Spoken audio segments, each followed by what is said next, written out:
Hello everyone. In previous lecture we discussed about the NCERT exercise. So let's start with remaining portion of the exercise. Page number 28, question number 2. The question is, what effect does the concentration of H positive aqueous ions have on nature of the solution? जो hydrogen ion है उनकी concentration का किसी भी solution के nature पे क्या effect पड़ता है. हमने डिस्कस किया था जितने भी एसिड्स हैं उन सब में क्या कॉमन होता है, H positive ion.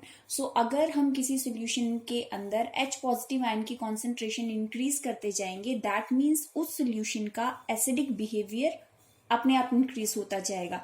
Your answer is higher the concentration of H positive ions in a solution, more acidic the solution will B.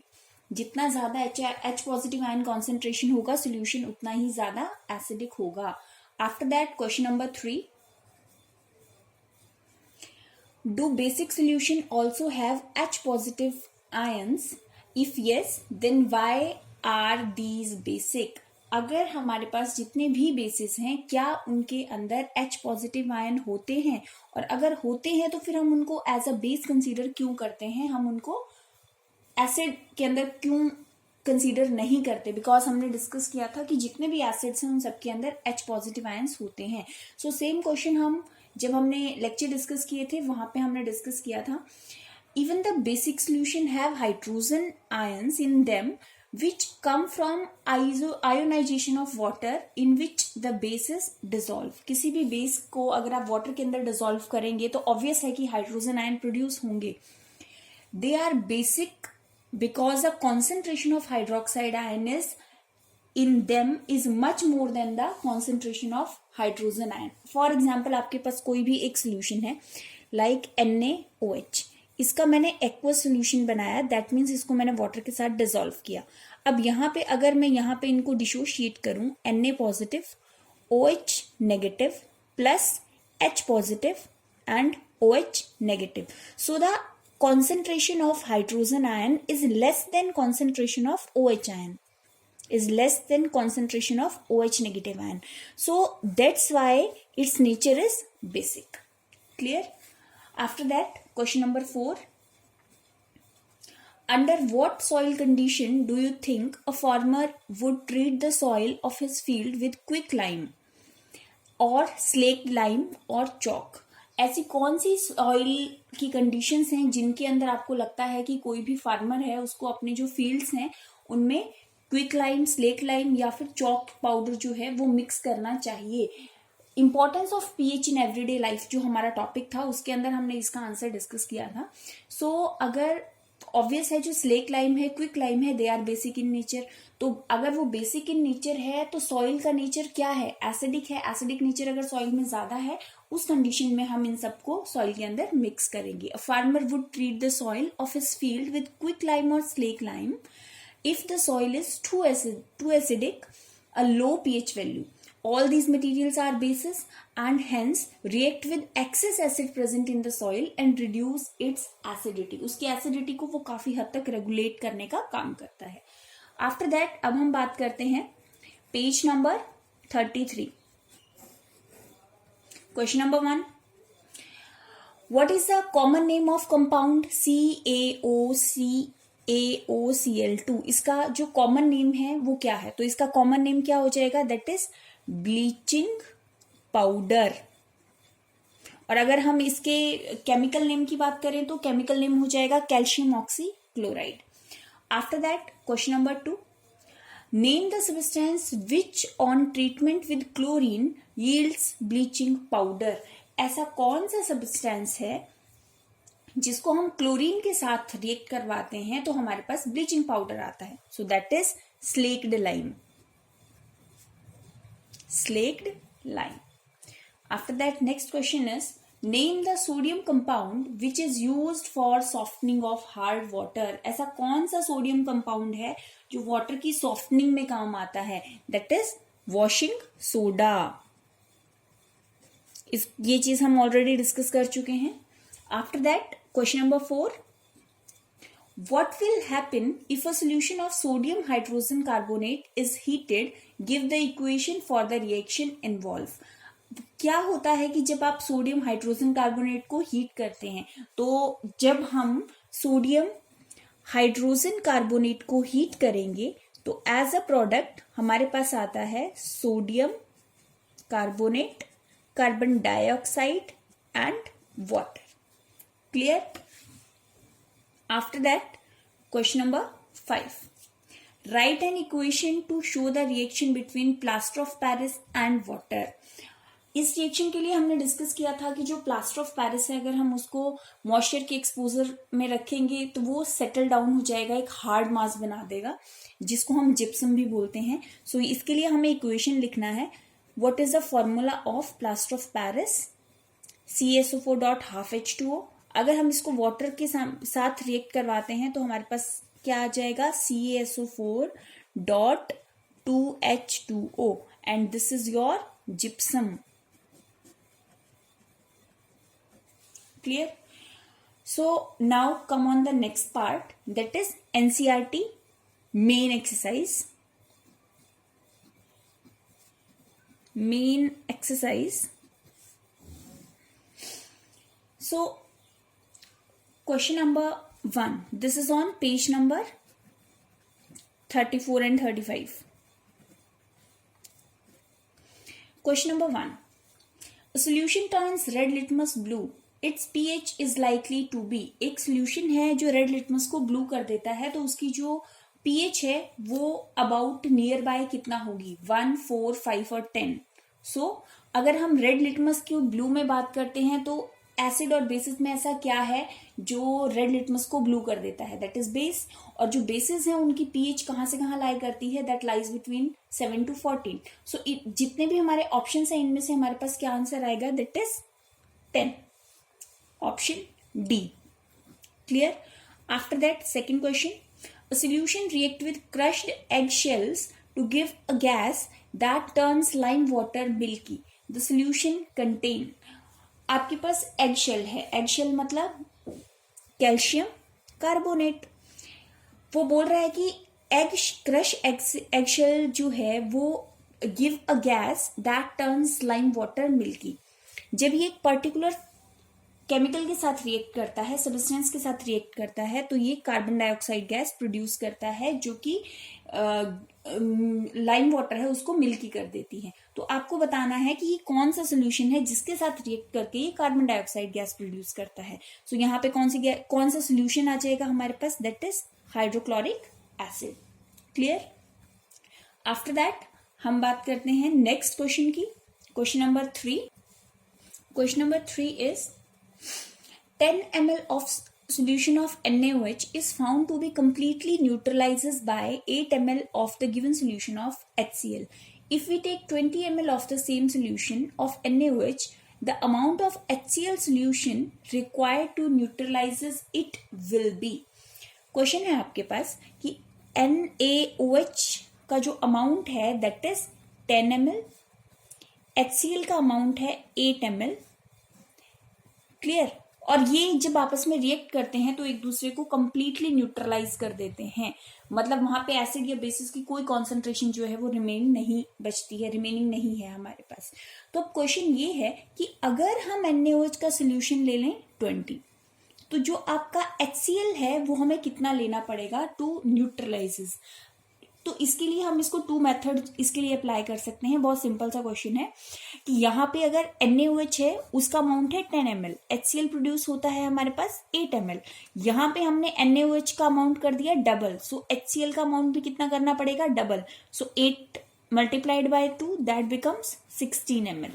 Clear? Secondly इसको आप सॉल्व कर सकते हैं बाय यूनिटरी मेथड. ये तो यहाँ पे था कि हमारे पास डबल, एग्जैक्टली डबल था, that's why this method is applied. But अगर यहाँ पे ये एग्जैक्टली डबल ना हो then how to solve it? So यहाँ पे हम यूनिटरी मेथड यूज करेंगे. 10 ml ऑफ NaOH न्यूट्रलाइज करेगा 8 ml को, तो 1 ml neutralises 8 by 10. Find out the neutralisation about 20 ml. So 8 upon 20 multiplied by this become 16 ml. Clear? So your answer is D is equal to 16 ml. After that, question number 4. Which one of the following type of medicine is used to treating indigestion? That is antacids. Already discussed. After that, write word equation and then balanced equation for the reactions taking place when. अब यहाँ पे आपके पास कुछ particular reactions हैं जिनको आपने solve करना है. Question number 5. First is dilute sulfuric acid react with zinc granules. Dilute sulfuric acid react with zinc granules. So when metal react with acid, they form salt and hydrogen gas, ZnSO4 plus H2. It is already balanced. After that, the second equation, dilute hydrochloric acid react with magnesium. Again, magnesium chloride plus hydrogen gas. So इसको हम balance करेंगे. Balancing already सभी students को अच्छे से आती है. After that the third one is dilute sulphuric acid react with aluminium powder. Sulphuric acid react with aluminium powder. So your product is aluminium sulphate plus hydrogen gas. So balance it. इसको हम balance करेंगे. This is your balanced equation. After that, the fourth one is hydrochloric acid react with iron fillings. HCl react with iron and produced ferrous chloride plus hydrogen gas. So, how to balance? It is balanced equation. Chloride plus hydrogen gas. So, how to balance? It is balanced equation. सो ये था हमारे पास question number 5. अब हम बात करते हैं next question. Question number 6.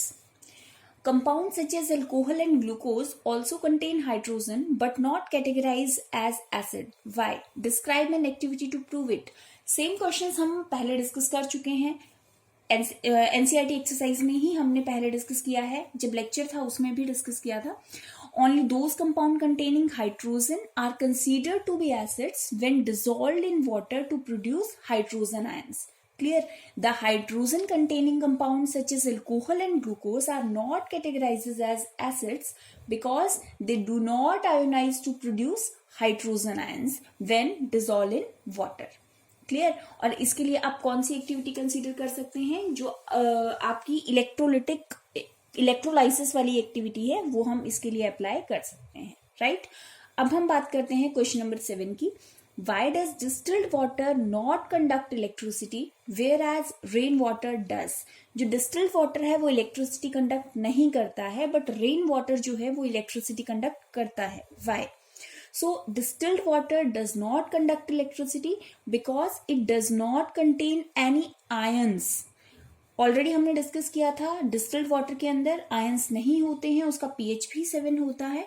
When rain water falls on earth through the atmosphere, it dissolves an acidic gas carbon dioxide from the air and forms some carbonic acid. जैसे ही rain drops atmosphere में enter करती हैं तो वहां पे present carbon dioxide के साथ react करके वो कार्बोनिक एसिड्स फॉर्म करती हैं. राइट? और जो कार्बोनिक एसिड है उसके अंदर हाइड्रोजन आयंस भी होते हैं और कार्बोनेट आयंस भी होते हैं. Due to the presence of these ions rain water conduct electricity. Clear? After that question number 8. Why do all acids not show acidic behavior in the absence of water? जितने भी acids हैं वो acidic behaviour show नहीं करते जब तक कि आप उनको वाटर के अंदर डिसॉल्व नहीं करते. Already discussed. The acidic behaviour of acids is due to presence of hydrogen ions. The acids produce hydrogen ion only on dissolving in water. In the absence of water, acids do not produce hydrogen ions and hence do not show acidic behavior. Clear? After that, question number 9. 5 solutions A, B, C, D and E when tested with universal indicator showed pH as 4, 1, 11, 7 and 19 respectively. आपके पास solutions हैं A, B, C, D and E. इनकी pH है 4, 1, 11, 7 and 9. So your question is number 1. When solution which solution is neutral, सबसे पहला है कि इनमें से न्यूट्रल कौन सा है, तो ऑब्वियस है जिसकी pH 7 है that is neutral.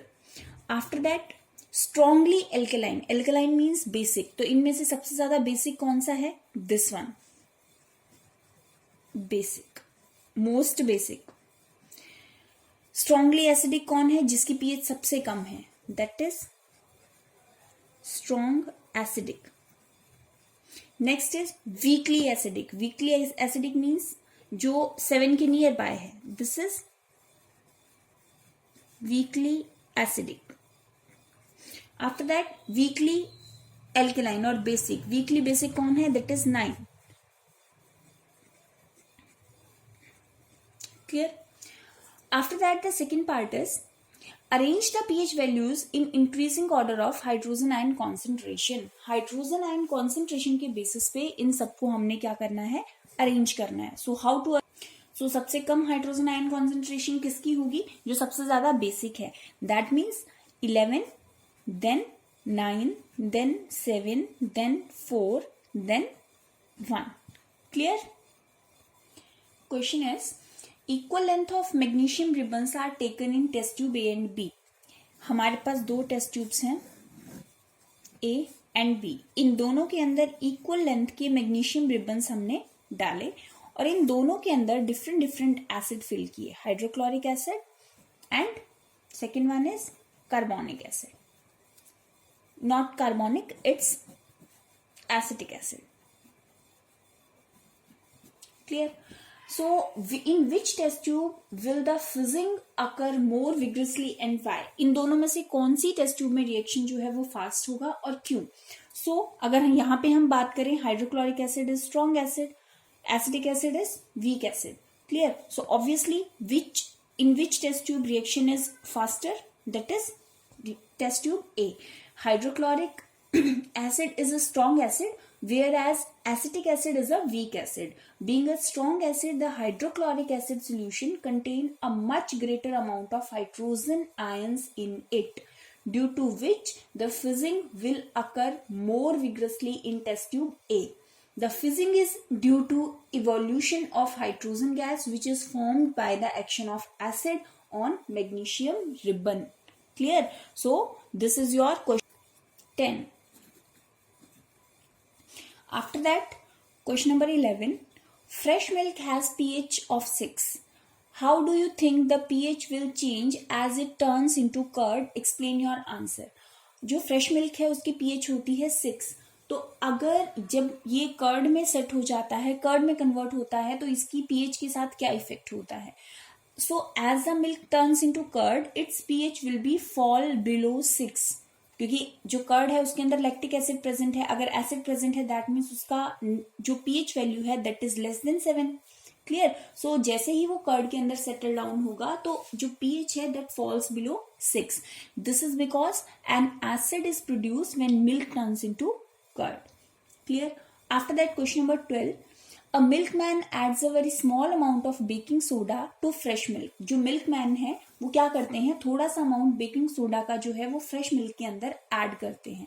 So answer these questions. First is why does he shift the pH of fresh milk from 6 to slightly alkaline. जो आपका बेकिंग सोडा है that is basic in nature, जो milk है उसका pH है 6. जैसे ही उसके अंदर बेकिंग सोडा ऐड करते हैं उसका pH स्लाइटली एल्कलाइन हो जाता है और उसका एसिडिक नेचर में उसको कन्वर्ट होने के लिए थोड़ा और टाइम लग जाता है.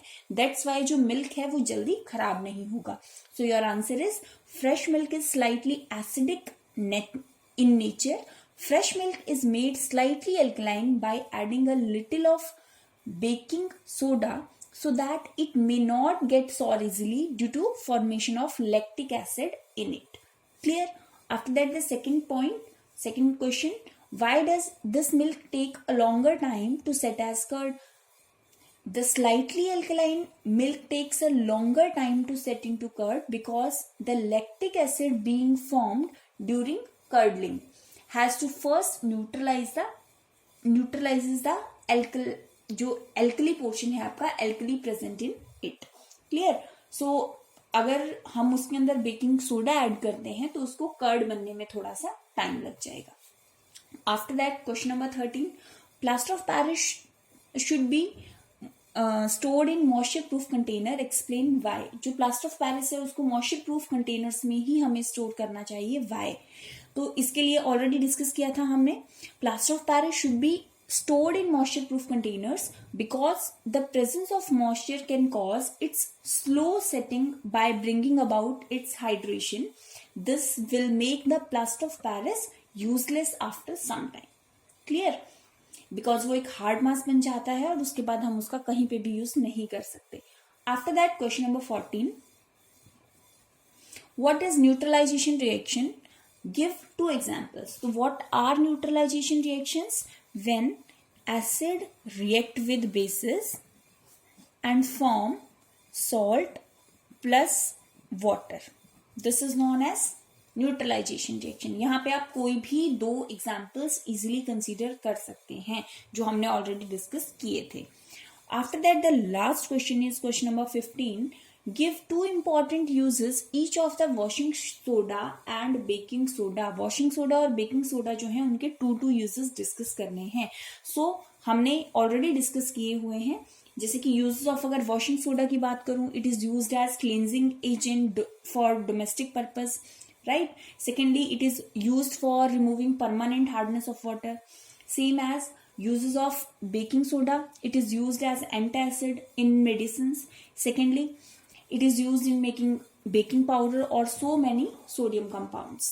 Clear? So this is all about your NCERT exercise, right? So इसको आप नोटबुक में प्रॉपरली नोट करेंगे और नेक्स्ट लेक्चर से हम एक न्यू चैप्टर स्टार्ट करेंगे. Thank you.